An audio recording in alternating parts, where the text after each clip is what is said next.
একটু আগে একটা ছোট্ট একটা নিউজ দেখলাম। নিউজটা হলো যে আসামের মধ্যে দেখলাম, এটা অনেক আগেই হয়েছে হয়তো বা, আসামের মধ্যে দেখলাম যে গরুর মাংসটাকে নাকি ব্যান করে দিয়েছে। তারপর একটা মানে যে মুসলিম ভাইদের, তাদের একটা ছোট্ট একজন একজন একটা স্পিচ দিয়েছে। সেই স্পিচটা একটু শুনলাম। উনি এত ভালো কিছু বলেছেন যা ভাবলাম তোমাদের সাথে একটু শেয়ার করি। অ্যাকচুয়ালি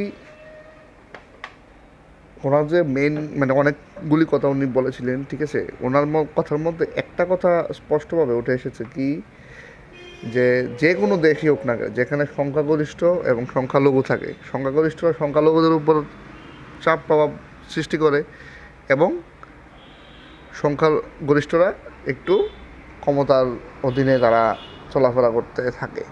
সেটা যে কোনো দেশই হোক না কেন, হোক ভারত, হোক পাকিস্তান, হোক বাংলাদেশ, ঠিক আছে। তো এটা নোটিস করলাম। তো ঘটনাটা হলো,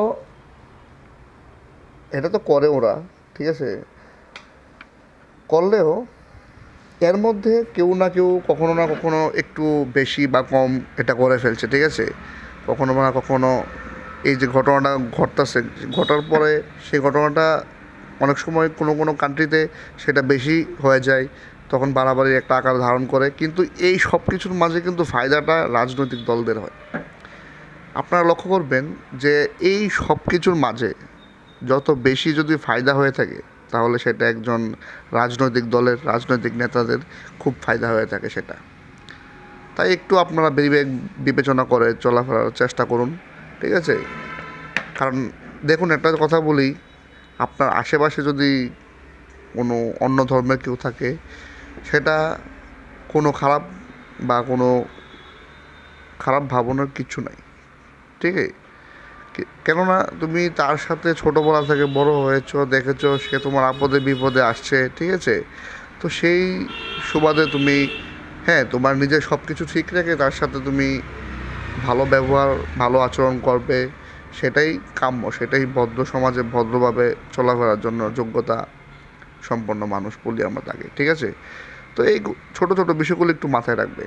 কেউ যদি তোমার মধ্যে ঝগড়া লাগিয়ে দিতে চায়, তুমি ঝগড়া করে ফেলবে, তার মানে তো তুমি বোকা, ঠিক আছে। তোমার বিবেক বুদ্ধি বিবেচনা দিয়ে তোমাকে নিজেকে নিজে বিচার বিবেচনা করে যে কোনো একটা স্টেপ নিতে হবে। তো এই ছোট্ট বিষয়টা একটু নোটিস করলাম, তাই ভাবলাম যে তোমাদের সাথে একটু শেয়ার করি। আর কাল তো ফেব্রুয়ারির 2 তারিখ, ঠিক আছে। কাল সরস্বতী পুজো, তোমরা সবাই ভালোভাবে এনজয় করো। সরস্বতী পুজোতে নিজেদের মতো করে নিজেদের পুরনো স্কুলে বা কলেজে তোমরা গিয়ে একটু আনন্দ উল্লাস আনন্দ উল্লাস করবে, এবং পুরনো স্মৃতিগুলিকে আবার নড়েচড়ে দেখার চেষ্টা করবে, এবং ভালোভাবে দিনটা কাটাবে। সেটাই তোমাদের জন্য আমার শুভেচ্ছা রইল। অ্যান্ড জয় হিন্দ, জয় ভারত।